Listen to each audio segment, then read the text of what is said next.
Hello दोस्तों, स्वागत है आप सभी का हमारे यूट्यूब चैनल अड्डा 730 स्टडी में। तो दोस्तों, आज आपके लिए SCGD 2021 एग्ज़ाम के लिए हम आपके इसी चैनल अड्डा 730 स्टडी पर आपके लिए GK GS की जो विस्तार से बिल्कुल एग्ज़ाम के जैसा पैटर्न पर हम प्रैक्टिस से लेके आए हैं, जिसमें 25 क्वेश्चन करेंगे। और इस बार थोड़ा दोगुनी मेहनत से, क्योंकि इस बार वैकेंसीज़ कम हैं, 25,000 के समथिंग आपकी वैकेंसीज़ हैं, तो उसमें आपको थोड़ा अच्छी मेहनत करनी पड़ेगी। क्योंकि पिछली बार मेरिट गई थी तो आप देख सकते हैं जब 52,000 के आसपास पद आए थे, लेकिन इस बार तो उससे आधे पद आए हैं, तो उससे दोगुनी मेहनत आपको करनी होगी। तो आज शुरुआत करते हैं पहले प्रैक्टिस सेट की। आपको बहुत बेहतरीन से प्रैक्टिस सेट करवाएंगे। तो चलिए दोस्तों, शुरुआत कर लेते हैं। तो दोस्तों, अगर आप हमारे चैनल पर नए हैं तो चैनल को सब्सक्राइब कर लें और बेल आइकन दबाएं, जिससे नोटिफिकेशन आपके पास पहुंच जाएगी जैसे ही कोई वीडियो अपलोड होगा। और वीडियो आपको अगर पसंद आए तो लाइक करें और अपने दोस्तों में शेयर करें, जिससे और भी लोगों को इस क्लास के बारे में पता चल सके। और अपनी राय कमेंट बॉक्स में ज़रूर लिख के जाएँ कि आपकी इस वीडियो के बारे में राय रही और कितना आपने स्कोर, जो भी आप स्कोर करें 25 में से जितना भी आप स्कोर करें वो स्कोर कमेंट बॉक्स में लिख के जाएँ, जिससे आपकी तैयारी और भी मजबूत होगी। ठीक है, तो चलिए दोस्तों, आज का पहला क्वेश्चन देख लेते हैं। ये रहा आपका पहला क्वेश्चन। उड़ाइए। पहला क्वेश्चन क्या करा, ध्यान से पढ़ेंगे और राइट आंसर देंगे। ठीक है, पहला क्वेश्चन ये रहा। चलिए मैं पहला क्वेश्चन इस तरफ लगा देता हूं। क्वेश्चन कह रहा है, निम्नलिखित में से वह व्यक्ति कौन है जो चिकित्सक नहीं है। बताइए कौन चिकित्सक नहीं। ये चिकित्सक जो दिए गए हैं ऑप्शन में आपको, ये प्राचीन काल से संबंधित हैं, तो आपको बताना है कौन से चिकित्सक नहीं है। ठीक है, तो राइट आंसर क्या हो जाएगा, देखिए इसका राइट आंसर अगर बात करें तो ऑप्शन नंबर सी हो जाएगा, चरवाक। चरवाक एक चिकित्सक नहीं है। अगर चरवाक की बात करें तो ये जो चरवाक थे, इन्होंने अपना एक दर्शन दिया था, इसका नाम ही क्या था, चरवाक दर्शन था। आपको याद रखना है। ठीक है, चरवाक एक इनका दर्शन था, चरवाक दर्शन। ठीक है, ये बात आपको। अगर सुश्रुत की बात करेंगे तो ये शल्य चिकित्सक हैं। कैसे चिकित्सक हैं, शल्य चिकित्सक हैं। आपको याद रखना है कैसे चिकित्सक हैं भाई साहब, शल्य चिकित्सक हैं। ठीक है, आपको ये बात याद रखनी है। एक क्वेश्चन से आप तो आपके 2-3 क्वेश्चन निकलेंगे, इस बात की मेरी गारंटी। अगर चरक की बात करेंगे, ये कनिष्क के समय में थे। किसके समय में, कनिष्क के समय। आपको याद रखना है किसके समय में, ये कनिष्क के समय में, मतलब कनिष्क के समय में ये चिकित्सक थे। आपको याद रखना है। ठीक है, चलिए। और धन्वंतरी की अगर बात करेंगे, धन्वंतरी कौन थे, ये चंद्रगुप्त द्वितीय के समय। ठीक है, चंद्रगुप्त द्वितीय के समय ये आपके क्या थे, चंद्रगुप्त द्वितीय के समय। ये आपके कौन से चंद्रगुप्त द्वितीय की बात करेंगे तो गुप्त काल के चंद्रगुप्त द्वितीय की बात करेंगे, उनके समय आपके ये चिकित्सक थे। ठीक है, तो आपको 4-5 क्वेश्चन एक क्वेश्चन से समझ में आ गए होंगे। वीडियो पसंद आए तो लाइक से सब्सक्राइब करना ना भूलें। चलिए अगला क्वेश्चन आपका क्या करा, क्या निम्नलिखित में से कौन सा किला अकबर ने नहीं बनवाया था। बताइए अकबर ने कौन सा किला नहीं बनवाया था। अच्छा क्वेश्चन है, आपके एग्जाम में पूछा जा सकता है। इलाहाबाद के किले की बात करेंगे, बनवाया था। लाहौर का किला बनवाया था। आगरा का किला बनवाया था, लेकिन ग्वालियर का किला भाई साहब नहीं बनवाया था। तो राइट आंसर क्या हो जाएगा, ग्वालियर का किला। अगर ग्वालियर का किला बात करें किसने बनवाया था, तो ग्वालियर के ही एक राजा थे, सूरसेन। क्या नाम था उनका, सूरज सेन। क्या नाम था, सूरज सेन था। ठीक है, आपको याद रखना है, सूरज सेन ने ये किला बनवाया था। ठीक है, सूरज सेन ने ये किला बनवाया था, आपको याद रखना है। ठीक है, बहुत इंपॉर्टेंट क्वेश्चन है, आपके एग्जाम में आएगा ही आएगा। ठीक है, चलिए नेक्स्ट क्वेश्चन ये रहा आपकी स्क्रीन पर। क्या सरोजिनी नायडू ने किसे हिंदू मुस्लिम एकता का दूत कहा। हिंदू मुस्लिम एकता का दूत सरोजिनी नायडू ने किसे कहा। बताइए 4 ऑप्शन आपको दिख रहे हैं, मोहम्मद अली जिन्ना, अब्दुल गफ्फार खान, शौकत अली, मौलाना आज़ाद। तो इसका राइट आंसर क्या होगा, मोहम्मद अली जिन्ना को। मोहम्मद अली जिन्ना को सरोजिनी नायडू ने क्या कहा था, मोहम्मद अली जिन्ना को सरोजिनी नायडू ने कहा था मुस्लिम एकता का अग्रदूत। इनको गोपाल कृष्ण गोखले ने भी कहा था, गोपाल कृष्ण गोखले ने भी ने मुस्लिम अग्रदूत कहा था। गोपाल कृष्ण गोखले ने, आपको ये भी याद रखना, गोपाल कृष्ण गोखले ने भी इन्हें कहा था। गोपाल कृष्ण किसके गुरु थे, तो महात्मा गांधी के राजनीतिक गुरु थे। ये बात भी आपको याद रखना है। ठीक है, ये बात भी आपको याद रखनी है। ठीक है, आपको समझ में आ गया होगा। खान अब्दुल गफ्फार की बात करें तो इन्हें क्या कहा जाता है, सीमांत गांधी कहा जाता है। क्या कहा जाता है, सीमांत गांधी। लाल कुर्ती आंदोलन से ये संबंधित थे, आपको याद रखना। कौन सा, लाल कुर्ती आंदोलन। सीमांत गांधी से इन्हें जाना जाता है। ठीक है, सीमांत गांधी ने कहा जाता। क्लियर है। चलिए नेक्स्ट क्वेश्चन ये रहा आपका, पाब्लो पिकाको कहाँ के थे। पाब्लो पिकाको, ये क्वेश्चन आपके 2018 वाले एग्जाम में आया था। ठीक है, आपको याद रखना है, किसी न किसी शिफ्ट में ये क्वेश्चन पूछा गया था। सभी क्वेश्चन आपके लिए इंपॉर्टेंट है, इनमें कुछ प्रीवियस ईयर क्वेश्चन भी हैं। और देखिए मैं आपकी गारंटी से बता रहा हूँ, लगभग 25 क्वेश्चनों में जीएस में आपको 5 क्वेश्चन पिछली एग्जामों से देखने को मिलेंगे, बाकी के नए क्वेश्चन आते हैं। ठीक है, तो 5 क्वेश्चन तो प्रीवियस ईयर मिलते ही मिलते हैं। अगर आप प्रीवियस ईयर क्वेश्चन सभी हल कर लेते हैं तो लगभग आपको 5 से 7 क्वेश्चन देखने को मिलते हैं। ठीक है, चलिए फिलहाल इसका राइट आंसर क्या होगा, स्पेन। पाब्लो पिकाको कहाँ के थे, स्पेन के थे। आपको ये बात याद रखनी। ठीक है, स्पेन के पाब्लो पिकाको कहाँ के थे, स्पेन के थे। क्लियर है। चलिए नेक्स्ट क्वेश्चन ये रहा आपका अगला क्वेश्चन, तेरा प्रॉपर्टी पपेटी किसका त्यौहार है? वेरी इंपॉर्टेंट क्वेश्चन है, पपेटी किसका त्यौहार है? और आपके एग्जाम में आने वाला क्वेश्चन है, क्या कह रहा है? पपेटी किसका त्यौहार है? अगर इस क्वेश्चन की हम बात करेंगे तो पारसी धर्म का। किसका है भाई साहब? पारसी धर्म का। पारसी धर्म की अगर बात करें तो इसका एक और बहुत इंपॉर्टेंट त्यौहार है नवरोज। नवरोज एक क्वेश्चन आपका इंपॉर्टेंट इसलिए हो जाता है क्योंकि इसको दिल्ली सल्तनत के शासक बलबन ने इसको पहली बार शुरुआत की थी। बलबन नवरोज त्यौहार में भाग लेता था, इसने शुरुआत की थी नवरोज त्यौहार की, बलबन ने। ठीक है, आपको याद रखना ये बात, आपको बहुत अच्छी, बलबन ने इसकी शुरुआत की थी। ठीक है, जिंदा आवेस्ता का संबंध पारसी धर्म से, ये क्वेश्चन आपके पूछा जाता है। किसका? जिंदा आवेस्ता। अगर बात करेंगे जिंदा अवस्था की, आवेस्ता आपको याद रखना है। जिंदा आवेस्ता क्या है? ये इसका ग्रंथ है, पवित्र ग्रंथ है, आपको याद रखना, और ये पारसी धर्म से रिलेटेड है। क्लियर है? चलिए नेक्स्ट क्वेश्चन पर चलें। जैन धर्म बौद्ध धर्म के बारे में बताने की जरूरत नहीं, बहुत बार आपने पढ़ा होगा। क्लियर है? चलिए अगला क्वेश्चन, ये अगला क्वेश्चन थोड़ा इसको स्क्रॉल कर देते हैं। ये रहा क्वेश्चन, क्या कह रहा है? ध्यान से पढ़िए और राइट आंसर दिए। कह रहा निम्नलिखित में से कौन सा एक मौलिक कर्तव्य नहीं है? बताइए। कह रहा मौलिक कर्तव्य नहीं है तो संविधान का पालन और राष्ट्रीय ध्वज का सम्मान करना है, मौलिक कर्तव्य है। एकता और भाईचारे को बढ़ावा देना मौलिक कर्तव्य में आता है। प्रभुत्व की रक्षा करना, उसे बनाए रखना, यह भी मौलिक कर्तव्य में आता है। लेकिन ऑप्शन नंबर 4 में क्या कहा? सामान्य सैन्य और शिक्षा के अतिरिक्त सभी उपाधियों का उन्मूलन, यानी कि अनुच्छेद 18 जो हमारा क्या है? मूल अधिकार है। क्या है हमारा? मूल अधिकार है। उपाधियों का अंत क्या है? मूल अधिकार में आता है। ठीक है, उपाधियों का अंत कहाँ आता है? मूल अधिकार में आता है। क्लियर है आपको? 18वां, ये 8 में, तो यानी कि राइट आंसर क्या होगा? ऑप्शन नंबर डी आपका राइट आंसर हो जाएगा। ठीक है, मौलिक संविधान में ये आपका सम्मिलित है। अगर मौलिक कर्तव्य की चलिए बात कर लेते हैं, मौलिक कर्तव्य कब जोड़े गए? ठीक है, वर्तमान, अगर क्वेश्चन एक बार पूछा जाता है, एक बार क्वेश्चन आपके एग्जाम में पूछा गया था, शायद 2015 वाले एग्जाम में पूछा गया था कि मौलिक वर्तमान में, मतलब मूल संविधान में क्वेश्चन क्या था? ध्यान से देखिएगा, मूल संविधान में कितने मौलिक कर्तव्य थे? क्या कहा गया? मूल संविधान में कितने मौलिक कर्तव्य थे? आपको ध्यान से पढ़ना, समझना है। मूल संविधान में कितने मौलिक कर्तव्य थे? तो बहुत बच्चों ने क्या किया? 10 ठोक दिए। 10 वाला आंसर बहुत बच्चों ने, लगभग 90% लड़कों ने क्या किया? सभी लड़कों ने क्या किया? 10 ठोक दिए। लेकिन भाई साहब मूल संविधान में एक भी मूल कर्तव्य नहीं था, ये बात आपको बहुत अच्छे से याद रखनी। क्या है?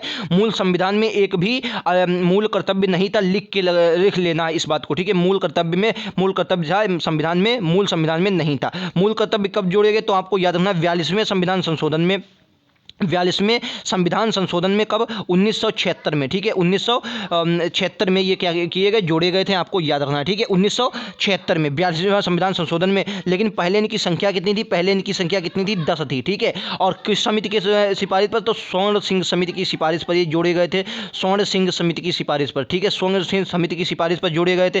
कहाँ से लिए गए थे? तो सोवियत संघ से लिए गए थे। ठीक है, सोवियत संघ से लिए गए थे। ठीक है, सोवियत संघ से लिए गए थे, आपको याद रखना। सोवियत संघ तो रूस वाला, कजाकिस्तान वाला जो एरिया था पहले पूरा सोवियत संघ में आता। ठीक है, तो क्या भाई 42वें संविधान संशोधन 1976 को ये लिए गए, आपको याद रखना। ठीक है, तब कब जोड़े गए? 42वें संविधान 1976। वर्तमान में कितने? अगर वर्तमान की बात करेंगे तो वर्तमान में मूल कर्तव्य 11 है। 11वां कब जोड़ा गया? तो 46वें संविधान संशोधन 2002 में आपका 11वां मूल कर्तव्य जोड़ा गया, जो शिक्षा से रिलेटेड है। ये बात आपको याद रखनी है।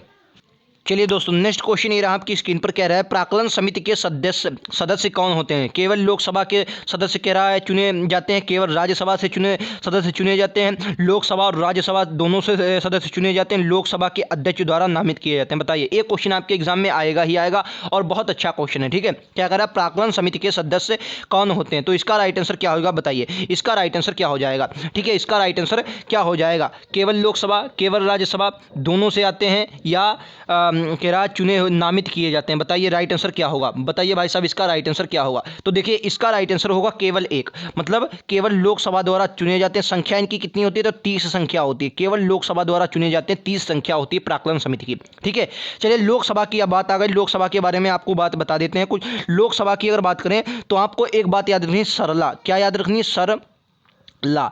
अब आप कहेंगे ये सरला क्या? तो देखिए, अनुच्छेद आपको बहुत इंपॉर्टेंट है, याद रखना। एक अनुच्छेद आपके एग्जाम में पूछा जाएगा। तो सरला से क्या होता है? संसद का गठन। संसद का गठन अनुच्छेद कितने में है? 79 में। क्लियर है? 79 में अनुच्छेद में है। ठीक है, अगला है रा से क्या हो जाता है? राज्यसभा। राज्यसभा का अनुच्छेद कितना? 80 है। ठीक है, लोकसभा, ला से क्या हो जाती है? लोकसभा। लोकसभा का क्या अनुच्छेद है? 81। ये अनुच्छेद आपको तीनों रट लेना है।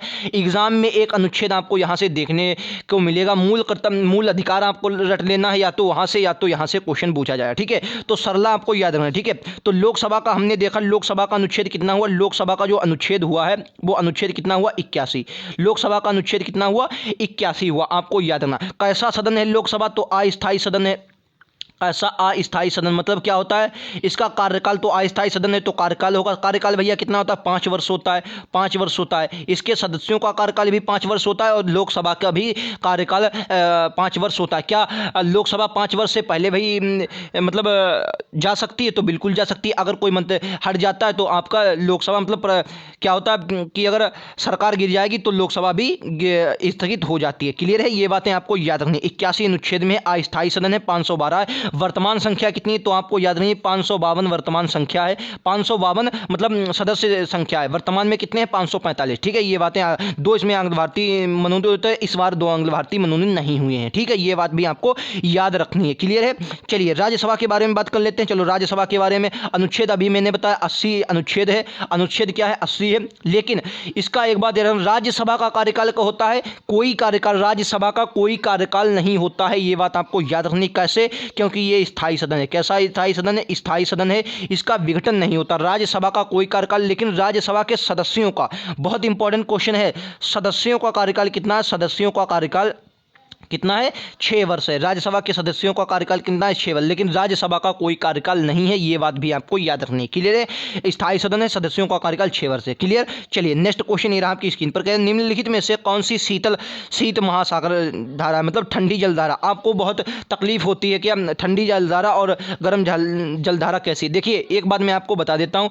ध्रुवों के आसपास जितना भी आपको कोई भी जलधारा मिलेगी, मान लिया ये आपकी पृथ्वी है, ठीक है, ये आपकी बीच वाली कौन सी भूमध्य रेखा हो गई, भूमध्य रेखा हो गई, ठीक है। उसके बाद ये आपकी कौन सी हो गई, कर्क हो गई, ये वाली आपकी मकर हो गई। क्लियर है, ये आपकी ऊपर वाले ये ध्रुव हो गए, ये ध्रुव। तो यानी कि जो जितना ऊपर धारा मिलेगी, इधर जितना ऊपर इधर जितना नीचे, वो आपकी ठंडी जलधारा होगी। इस वाले क्षेत्र में जितनी भी जलधाराएं मिलेंगी वो आपकी गर्म जलधाराएं होंगी, ठीक है। वो आपकी कैसी गर्म जलधाराएं होगी, ये बात आपको क्लियर याद रखनी है, ठीक है। तो निम्न में से कह रहा कौन सी आपकी शीतल जलधारा है, कौन सी शीतल जलधारा है। तो देखिए इसमें आपका शीतल जलधारा कौन सी, हमबोल्ट और कनारी, ये दोनों जलधाराएं कैसी हैं, शीतल जलधाराएं हैं, हमबोल्ट धारा और कनारी जलधारा। ब्राजील देखिए, आप देखेंगे अफ्रीका का क्षेत्र है, और अफ्रीका कहाँ पड़ता है, तो आपके भूमध्य रेखा इसको काटती है अफ्रीका से, तो ब्राजील तो आपका गर्म जलधारा में आ जाता है, क्योंकि भूमध्य रेखा पर साल भर सूर्य की किरणें सीधी पड़ती हैं। क्लियर है, तो कनारी और हमबोल्ट ये दोनों ऑप्शन आपको याद रखने हैं, ये दोनों इसका राइट आंसर हो जाएंगे। क्लियर है, दोनों में से एग्जाम में आपको एक ही देखने को मिलेगा, इसमें दोनों आ गए, ठीक है। क्लियर है, चलिए नेक्स्ट क्वेश्चन पर चलें। ये रहा आपका अगला क्वेश्चन। वीडियो पसंद आए तो लाइक से सब्सक्राइब करना यार ना भूलें, और वीडियो पाने के लिए चैनल सब्सक्राइब कर लें और आपको नोटिफिकेशन बेल ऑन कर दें, आपको जितने नोटिफिकेशन पहुंच जाएगा। ये क्वेश्चन यहाँ से देखने को मिलेगा। राष्ट्रीय रिजर्व जो टाइगर रिजर्व होते हैं या आपका राष्ट्रीय उद्यान होते हैं, वहाँ से एक क्वेश्चन आ गया। अगला क्वेश्चन कह रहा है आपका डम्फा टाइगर रिजर्व, इसको डम्फा भी कहते हैं, इसमें डम्फा लिखा, डम्फा भी कहते हैं। क्या है, डम्फा राष्ट्रीय रिजर्व कहाँ है, डम्फा राष्ट्रीय रिजर्व कहाँ। और एक बात और देखिए, ज़्यादातर 90% जो चांसेज रहते हैं आपके राष्ट्रीय उद्यान आने वाले पूर्वोत्तर भारत के, जैसे मणिपुर हो गया, मिजोरम, त्रिपुरा, अरुणाचल प्रदेश, असम, सिक्किम, इन वाले क्वेश्चन यहाँ से आपको रट लेना, यहाँ से ही ज़्यादा 90% चांसेज यहीं से आने के रहते हैं, ठीक है। फिलहाल इसका आपको बताना है डम्फा टाइगर रिजर्व कहाँ है, बताइए। असम, कर्नाटक, मिजोरम, असम, कर्नाटक, मिजोरम, उड़ीसा, बताइए। असम, कर्नाटक, मिजोरम, उड़ीसा, इसका राइट आंसर क्या होगा। देखिए इसका राइट आंसर होगा मिजोरम। क्या होगा, मिजोरम में है, मैंने क्या बताया, मिजोरम में। असम की बात करें, बहुत राष्ट्रीय उद्यान है, काजीरंगा, डिब्रू साइखोवा, नामोरी, ओरांग, कहाँ है, ये सब आपके असम में है। मानस टाइगर रिजर्व की ये कहाँ है, असम में है, आपको ये बात याद रखनी है, ठीक है। ये बात याद रखिए। वर्तमान में एक आया मानरोबा, शायद ऐसे ही कुछ है, मेरे दिमाग से इस वक्त स्लिप हो रहा है, आप लोग देख लीजिए। ये वर्तमान का है, असम का नवीनतम है, असम का क्या है, नवीनतम है, ठीक है, असम का। और देखिए भारत का 52वां, ये क्वेश्चन याद रखिए, भारत का 52वां टाइगर रिजर्व कौन सा है, तो आपको याद रखना रामगढ़ विषधारी, ये क्वेश्चन आपके एग्जाम में आ सकता है। रामगढ़ विषधारी ये क्वेश्चन, ये 52वां राष्ट्रीय उद्यान है, कहाँ है, राजस्थान में, ठीक है, राजस्थान में, आपको याद रखना है। 52वां राष्ट्रीय उद्यान वर्तमान में है रामगढ़ विषधारी, ठीक है, रामगढ़ विषधारी है, तो ये बात आपको याद रखना। रामगढ़ विषधारी कहाँ है, 52वां राष्ट्रीय उद्यान कहाँ, राजस्थान में, ठीक है। तो कर्नाटक में बात कर लें तो बांदीपुर, नागरहोल, बन्नेरघट्टा, ये कहाँ पर आपके हैं, कर्नाटक में। बांदीपुर, चलिए मैं लिख देता हूँ, बांदीपुर है आपका, नागरहोल है, क्या है, नागरहोल है, नागरहोल है और बन्नेर घट्टा। क्या है? बन्नेर घट्टा। ठीक है, ये बात उड़ीसा में सिमलीपाल आपको देखने को मिलेगा, भितरकनिका राष्ट्रीय उद्यान, सिमलीपाल राष्ट्रीय उद्यान। ठीक है, तो आपको ये बातें याद रखनी है। ठीक है, तो आपका इसका राइट आंसर मिजोरम हो जाए। असम का यार एक आया है, उसको नया आप देख लीजिए, मेरे दिमाग में इस वक्त स्लिप हो रहा है, शायद माँ से कुछ है नाम उसका है, मेरे दिमाग से इस वक्त स्लिप हो रहा है, आप उसको देख लीजिए, नवीनतम टाइगर रिजर्व है। ठीक है, चलिए नेक्स्ट क्वेश्चन ये रहा आपकी स्क्रीन पर। क्या निम्नलिखित में से कौन सी योजना वर्तमान सरकार की नहीं है? बताइए, वर्तमान सरकार की कौन सी योजना नहीं? अमृत, स्वच्छ भारत, आयुष, जनधन योजना। बताइए, जनधन योजना वित्तीय समावेशन की सबसे बड़ी योजना कौन सी योजना है? जनधन योजना है। बताइए इसका राइट आंसर क्या होगा? वर्तमान सरकार की कौन सी योजना नहीं है? बताइए, तो राइट आंसर क्या होगा? अमृत। अमृत योजना वर्तमान सरकार की योजना नहीं है, ये बात आपको याद नहीं। कौन सी? अमृत योजना जो है ये वर्तमान सरकार की योजना नहीं है। क्लियर है? अमृत योजना। चलिए नेक्स्ट क्वेश्चन ये रहा आपकी। कौन सी पंचवर्षीय योजना केवल 4 वर्ष चली थी? Very important question. कौन सी पंचवर्षीय योजना केवल 4 वर्ष चली थी? पंचवर्षीय योजना की बात करें तो योजना आयोग के आधार पर इनका गठन किया जाता था। योजना आयोग पर 1991 में पहली बार जो पहली पंचवर्षीय योजना थी 1991 में शुरू हुई और कितने बार? 5 वर्ष चली, यानी कि 55 तक चली, नहीं सॉरी 56 तक चली थी। कितनी चली थी? 56 तक चली थी, आपको याद रखना है। दूसरी जो थी वो 1956 से 61 तक चली थी और तीसरी 61 से 66 तक चली थी। उसके बाद 3 साल का क्या हुआ था? योजना अवकाश हुआ था। ये बातें आपको याद रखनी है। ठीक है, तो ये बातें आपको याद रखनी। तो योजना आयोग जो है, योजना आयोग के आधार पर पंचवर्षीय योजनाओं को लिया जाता था। और एक बात याद रखनी, योजना आयोग या नीति आयोग का अधिकारी कौन होता है, मतलब अध्यक्ष कौन होता है? तो प्रधानमंत्री। ठीक है, ये क्वेश्चन आपके एग्जाम में पूछा जा सकता है। प्रधानमंत्री क्वेश्चन ये नहीं पूछा जाएगा, क्वेश्चन ये पूछा जाएगा पहले प्रथम पंचवर्षीय योजना के अध्यक्ष कौन थे? तो आपको याद रखना है प्रधानमंत्री जवाहरलाल नेहरू के समय में ये तैयार की गई थी, तो प्रधानमंत्री ही नीति आयोग। अब वर्तमान में तो नीति आयोग 2015 से है, तो इसका फिलहाल राइट आंसर क्या होगा? तो इसका राइट आंसर बताइए। इसका राइट आंसर होगा 5वीं। क्या होगा? 5वीं जो होगा ऑप्शन नंबर सी, 5वीं पंचवर्षीय योजना जो थी ये 4 वर्ष चली थी, 4 वर्ष ही चली थी 5वीं पंचवर्षीय योजना। क्लियर है? चलिए नेक्स्ट क्वेश्चन। कह रहा परमाणु बम के विस्फोट में जारी, में जूम कर ले थोड़ा इसको, कहता ये रहा। कह रहा 5 परमाणु बम के विस्फोट में भारी मात्रा में ऊर्जा के कारण निकलती, कौन से क्या निकलते हैं? मतलब परमाणु विस्फोट जब होता है तो भारी मात्रा इसमें ऊर्जा की होती है, तो इसके कारण क्या निकलती है? द्रव्य में ऊर्जा का परिवर्तन होता है, रासायनिक ऊर्जा का ताप ऊर्जा में परिवर्तन हो जाता है, यांत्रिक ऊर्जा नाभिकीय ऊर्जा में परिवर्तन होती है, न्यूट्रॉन का प्रोटॉन में परिवर्तन होता है। वेरी राइट आंसर होगा ऑप्शन नंबर डी, न्यूट्रॉन का प्रोटॉन में परिवर्तन हो जाता है। न्यूट्रॉन का प्रोटॉन में परिवर्तन हो जाता है। अगर न्यूट्रॉन प्रोटॉनों की बात कर लें, किसने खोज की थी? ठीक है, तो न्यूट्रॉन प्रोटॉन आप लोग जानते हैं, एक आपने बहुत बार पढ़ा होगा, ईंटा पर नाचे। ईंटा पर नाचे, जिन्होंने नहीं पढ़ा देख लीजिए, ईंटा पर नाचे। तो क्या होता है? ई से क्या हो जाता है? इलेक्ट्रॉन, इलेक्ट्रॉन से थॉमसन ने, इसको टा से थॉमसन पढ़ लेते हैं, जे थॉमसन ने इसकी खोज की थी। पा से प्रोटॉन रदरफोर्ड ने की थी, रदरफोर्ड ने। ना से न्यूट्रॉन चैडविक ने खोज की थी। ठीक है, तो आपको ये भी क्वेश्चन आपके एग्जाम में आ सकता है। क्लियर है? चलिए नेक्स्ट क्वेश्चन पर चलें। ये रहा आपका अगला क्वेश्चन। तो इसमें देख लीजिए, अगर आपने अभी तक चैनल सब्सक्राइब नहीं किया तो सब्सक्राइब कर लें और बेल आइकन दबाएं, और वीडियो अगर पसंद आपको आए तो लाइक से सब्सक्राइब करना ना भूलें और चैनल को सब्सक्राइब कर लें। चलिए अगला क्वेश्चन ये रहा आपकी स्क्रीन पर, ये रहा। क्या टेलीफोन लाइन जो होती है, टेलीफोन लाइनों में बहने वाली धारा कौन सी होती है? बताइए राइट आंसर। क्वेश्चन कह रहा है टेलीफोन लाइनों में बहने वाली धारा कौन सी है? ध्वनि ऊर्जा है, विद्युत ऊर्जा है, रेडियो ऊर्जा है, यांत्रिक ऊर्जा। 4 ऑप्शन आपको दिएगा, राइट आंसर बताना है। बताइए क्या कह रहा है? टेलीफोन लाइनों में बहने वाली धारा कौन सी है? टेलीफोन लाइनों में बहने वाली धारा बताइए भाई साहब। टेलीफोन लाइनों में क्या होगा? तो भाई साहब टेलीफोन लाइनों में विद्युत ऊर्जा बहती है। कौन सी ऊर्जा बहती है? विद्युत ऊर्जा बहती है। ठीक है, कौन सी होती है? विद्युत ऊर्जा बहती है। क्लियर है? चलिए नेक्स्ट क्वेश्चन है रहा आपकी स्क्रीन पर। देखिए मैं आपको बता दूं, फिजिक्स से, एक मिनट, क्या है? फिजिक्स लीजिए, केमिस्ट्री लीजिए, विज्ञान यानी कि साइंस से क्या आपको देखने को मिलेंगे? 4 से 5 क्वेश्चन, 4 से 5, 3, 4, 5। तो 4 से 5, अधिकतम 5, न्यूनतम 3 ये क्वेश्चन आपको साइंस में जीडी में जरूर देखने को मिलेंगे। क्यों देखने को मिलेंगे मैं बता दूं, क्योंकि जीडी के आप प्रीवियस ईयर क्वेश्चन उठाकर देख लीजिए, 4 से 5 एक्सपीरियंस के साथ बोल रहा हूं, हमेशा देखने को ये क्वेश्चन आपको मिलेंगे। क्लियर है? चलिए फिलहाल नेक्स्ट क्वेश्चन ये रहा। क्या प्रशीतक फ्रेयान, जो प्रशीतक फ्रेयान है ये क्या है? प्रशीतक फ्रेयान क्या है? बताइए राइट आंसर क्या होगा? प्रशीतक फ्रेयान क्या है? बताइए राइट आंसर क्या होगा?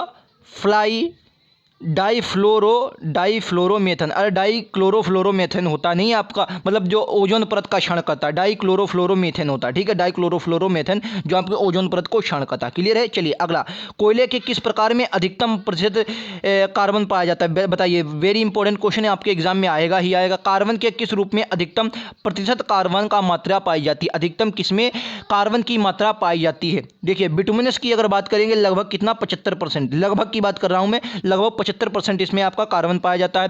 पीट ये बेकार होता है, लगभग इसमें आपको 25% के आसपास इसमें कोयला होता है पीट में। तो इसका राइट आंसर क्या होगा, एंथेसाइड। एंथेसाइड की अगर हम बात करेंगे तो इसमें कार्बन कितना होता है, तो 94% से लगभग 98% इसमें क्या होता है, इसमें आपका कोयला होता है। और सबसे इंपॉर्टेंट आपका कौन होता है, 94 से 98% एंथ्रेसाइड होता है। इसमें सबसे ज़्यादा कोयले में कार्बन की मात्रा होती है। क्लियर है। चलिए नेक्स्ट क्वेश्चन ये रहा आपका, शीत ऋतु में पशुओं के प्रसुप्ति काल को क्या कहते हैं, बताइए। शीत ऋतु में पशुओं के प्रसुप्ति काल को क्या कहते हैं, बताइए। राइट आंसर क्या होगा, शीत ऋतु में पशुओं के प्रसुप्ति काल को क्या कहा जाता है। तो राइट आंसर क्या होगा, ऑप्शन नंबर सी, हाइबरनेशन कहा जाता है, ठीक है, हाइबरनेशन कहा जाता है। क्लियर है। चलिए नेक्स्ट क्वेश्चन है आपकी स्क्रीन पर, बताइए। कह रहा किस दवा का एक मधुमेह रोधी दवा के रूप में प्रयोग किया जाता है, मधुमेह रोधी दवा के रूप में प्रयोग किया जाता है, किस दवा का, ठीक है, मधुमेह रोगी, बताइए। राइट आंसर क्या होगा, 4 ऑप्शन आपको दिए गए, राइट आंसर बताना है।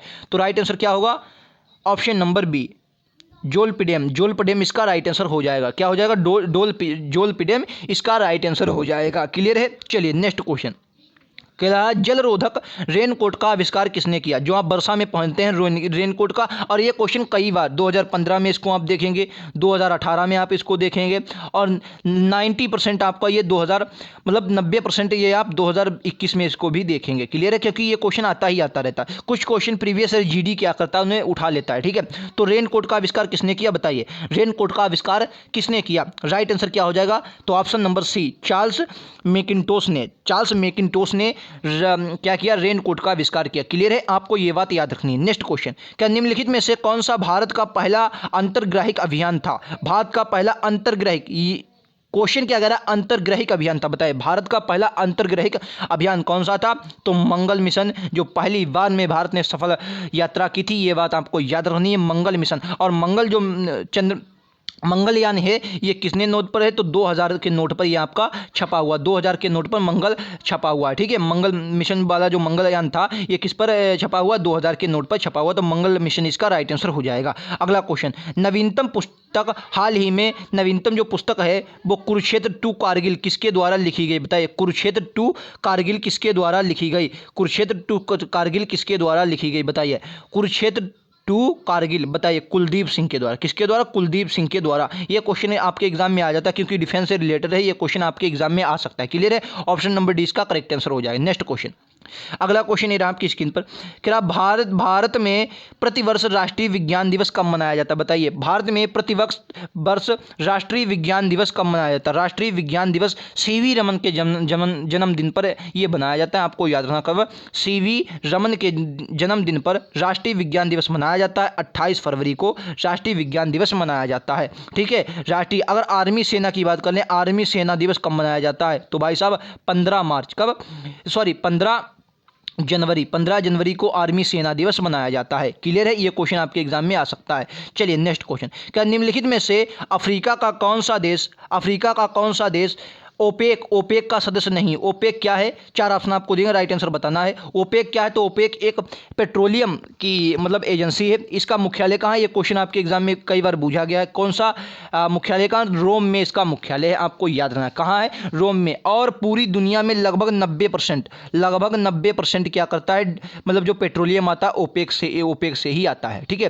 तो कहाँ, ये रोम में नहीं, वियना, पेट्रोलियम कहाँ, वियना में इसका मुख्यालय है, रोम में नहीं, वियना में। कहाँ इसका मुख्यालय, वियना में। आपको याद रखना कहाँ है, वियना में इसका मुख्यालय। कहाँ है, वियना में इसका मुख्यालय। फिलहाल इसका राइट आंसर क्या होगा, दक्षिण अफ्रीका आपका ओपेक का जो है सदस्य नहीं है। दक्षिण अफ्रीका ओपेक का सदस्य नहीं है, आपको याद रखना है। चलिए अगला क्वेश्चन, क्या हम्पी के नेहरू निम्नलिखित में से किस खेल से संबंधित है। हम्पी के नेहरू किस खेल से संबंधित है, बताइए। हम्पी के नेहरू जो है ये किस खेल से संबंधित है, राइट आंसर क्या होगा, शतरंज इसका राइट आंसर हो जाएगा। क्लियर है, शतरंज इसका राइट आंसर हो जाएगा। चलिए नेक्स्ट क्वेश्चन, करंट का क्वेश्चन है, हाल ही में किसने, बहुत आप लोग क्रिकेट देखने हैं, बताइए हाल ही में किसने पहली बार आईसीसी वर्ल्ड टेस्ट चैंपियनशिप जीती है, पहली बार जीती है और किसने हाल ही में जीती है? तो राइट आंसर होगा न्यूजीलैंड ने पहली बार आईसीसी वर्ल्ड टेस्ट चैंपियनशिप जीती है, किसने? न्यूजीलैंड ने। क्लियर है? चलिए नेक्स्ट क्वेश्चन है आपकी स्क्रीन पर, कह रहा हाल ही में डीआरडीओ ने सबसोनिक क्रूज मिसाइल का निर्भय सफल परीक्षण कहाँ किया है? निर्भय सफल परीक्षण कहाँ किया है? ठीक है, तो डीआरडीओ की अगर बात कर लें, डीआरडीओ को स्थापना कब हुई थी? 1958 में इसकी स्थापना हुई थी। मुख्यालय कहाँ है? तो आपका दिल्ली में मुख्यालय है। कब है? दिल्ली में मुख्यालय है, आपको ये बात याद रखनी। डीआरडीओ की स्थापना 1958, मुख्यालय कहाँ है? दिल्ली में है। अगर इसरो की बात कर लें, इसरो का मुख्यालय कहाँ है? तो कर्नाटक बेंगलुरु में है, बेंगलुरु में इसका मुख्यालय है, आपको याद रखना। स्थापना कब हुई? 1969 में इसकी स्थापना, 1969 में इसकी स्थापना हुई, ये बात आपको याद रखनी है। फिलहाल डीआरडीओ ने सबसोनिक क्रूज मिसाइल का जो परीक्षण किया है वो आपके उड़ीसा में किया है, उड़ीसा में किया है। तो ये थे आज के 25 क्वेश्चन। वीडियो कैसा लगा कमेंट बॉक्स में बताना ना भूलें। और हाँ, सबसे बड़ी बात क्या है? अपना स्कोर। क्या है सबसे बड़ी बात? स्कोर अपना जरूर लिख के जाएँ कमेंट बॉक्स में। कमेंट बॉक्स में अपना स्कोर जरूर लिख के जाएँ, आप लोगों ने कितना स्कोर किया है। ठीक है, आपने लोगों ने कितना स्कोर किया, अपना स्कोर लिख के जाएँ। ठीक है, अगर आपको वीडियो पसंद आए तो लाइक से सब्सक्राइब करना ना भूलें, और ऐसे ही वीडियोस पाने के लिए हमारे चैनल को सब्सक्राइब करें और बेल आइकन दबाएं, जिससे कोई भी वीडियोस आएगा आपके पास नोटिफिकेशन पहुंच जाएगा। कमेंट बॉक्स में अपने इस वीडियो के बारे में राय दें और अपना स्कोर जरूर लिखें और वीडियो को शेयर कर दें, जिससे और भी लोगों को क्लास के बारे में पता चल सके। और पहली बात, शेयर लाइक कर दें अगर आपको वीडियो पसंद आया। ठीक है, लाइक कर दें वीडियो को। अगर आप चैनल की प्लेलिस्ट में जाएंगे, एसएससी जीडी से आपको प्लेलिस्ट मिलेगी, वहाँ हमने मैथ भी करवाई है, रीजनिंग भी करवाई है, जीएस जीके के बहुत प्रैक्टिस सेट करवाए हैं, उनको भी आप देख सकते हैं। तो आज के लिए इतना ही रखते हैं, मिलते हैं अगले वीडियोज़ में। आज के लिए इतना ही, थैंक यू।